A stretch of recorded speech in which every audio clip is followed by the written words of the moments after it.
Marxist party ചെയ്യുന്നത് എന്താ? Marxist party മുസ്ലിം majority ഉള്ളിടത്ത് മുസ്ലിം സ്ഥാനാർത്ഥികളെ നിർത്തുന്നില്ലേ? ഹൈന്ദവർ കൂടുതലുള്ളിടത്ത് എവിടെയെങ്കിലും മാർക്സിസ്റ്റ് പാർട്ടി മുസ്ലിം സ്ഥാനാർത്ഥിയെയോ മറ്റേതെങ്കിലും സ്ഥാനാർത്ഥിയെ നിർത്തിയിട്ടുണ്ടോ?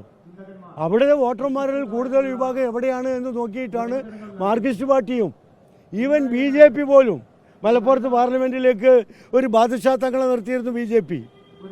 എല്ലാ പാർട്ടികളും ആ പ്രദേശത്തെ വോട്ട് കിട്ടാൻ അവിടുത്തെ സാമുദായിക സമവാക്യങ്ങൾ നോക്കി സ്ഥാനാർത്ഥികളെ നിർത്താറുണ്ട്.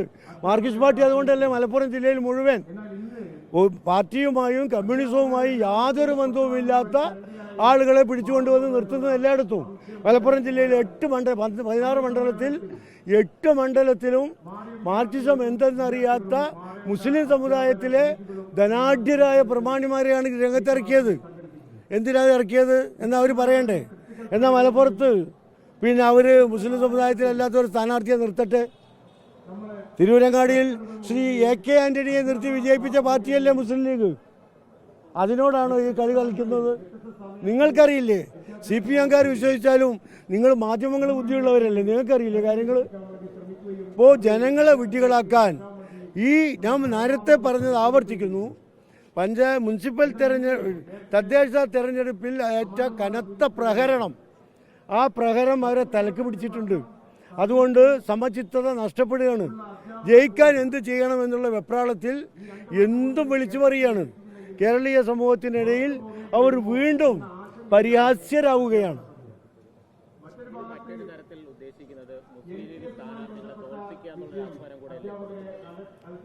അത് മുസ്ലിം ലീഗ് സ്ഥാനാർത്ഥികളല്ല, UDF സ്ഥാനാർത്ഥികളെ ജാതീയമായ കണക്ക് പറഞ്ഞ് വർഗീയത ഇളക്കി വിട്ട് സാമുദായിക സ്നേഹവും സമാധാനവും നശിപ്പിച്ച് വർഗീയത വളർത്തിയിട്ടെങ്കിലും തുടർ ഭരണത്തിൽ ഒന്നുകൂടി വരണം എന്ന ഗൂഢലക്ഷ്യം മാത്രമാണ് സഖാവ് പിണറായിയുടെ നിർദ്ദേശാനുസരണം ഈ മന്ത്രിമാരും മുൻമന്ത്രിമാരും ഒക്കെ ചെയ്തുകൊണ്ടിരിക്കുന്നത്.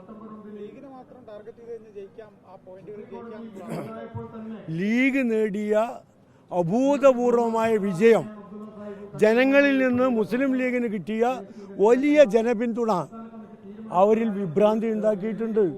അതിൻ്റെ വെളിച്ചത്തിൽ വിളിച്ചു പറയുന്നതിന് മരുന്ന് കൊടുക്കുകയല്ലാതെ വേറെ രാഷ്ട്രീയമായ ഒരു മറുപടി അറിയിക്കുന്നില്ല.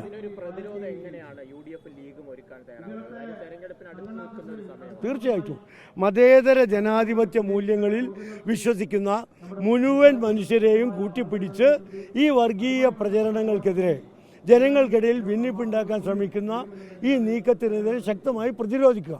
അതിന് മതേതരത്വം മുറുകെ പിടിക്കുക, ജനാധിപത്യത്തിൽ അധിഷ്ഠിതമായ തെരഞ്ഞെടുപ്പ് രാഷ്ട്രീയ പ്രവർത്തനം നടത്തുക. ഇതാണ് UDF-ന്റെ നയം. കേരളത്തിൽ മൊത്തത്തിലുണ്ടാവും. എന്തിനാ ഒരു ജില്ല മാത്രമാക്കുന്നത്? മലപ്പുറത്ത് ഇനി വിസ്മയം കൂടുതലുണ്ടാവും, ബാക്കിയില്ല. 100% വിജയം. ബാക്കിയുള്ള 98ഉം 90ഉം ഒക്കെ കിട്ടിയെടുത്ത് അത് 100-ലാക്കാനുള്ള ശ്രമമാണ് ഇപ്പോൾ ഞങ്ങൾ എടുത്തുള്ളത്.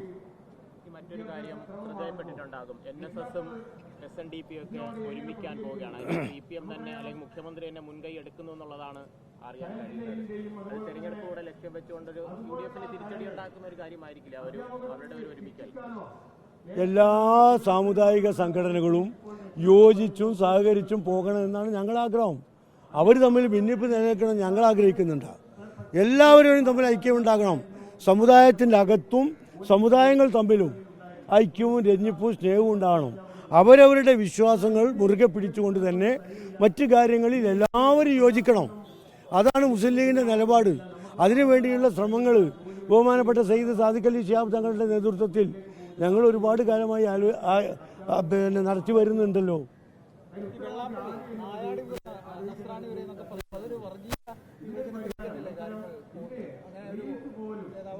അതെ, നിങ്ങൾക്ക് പോലും അങ്ങനെ തോന്നിയില്ലേ? അതാണ് അതിൻ്റെ ശരി.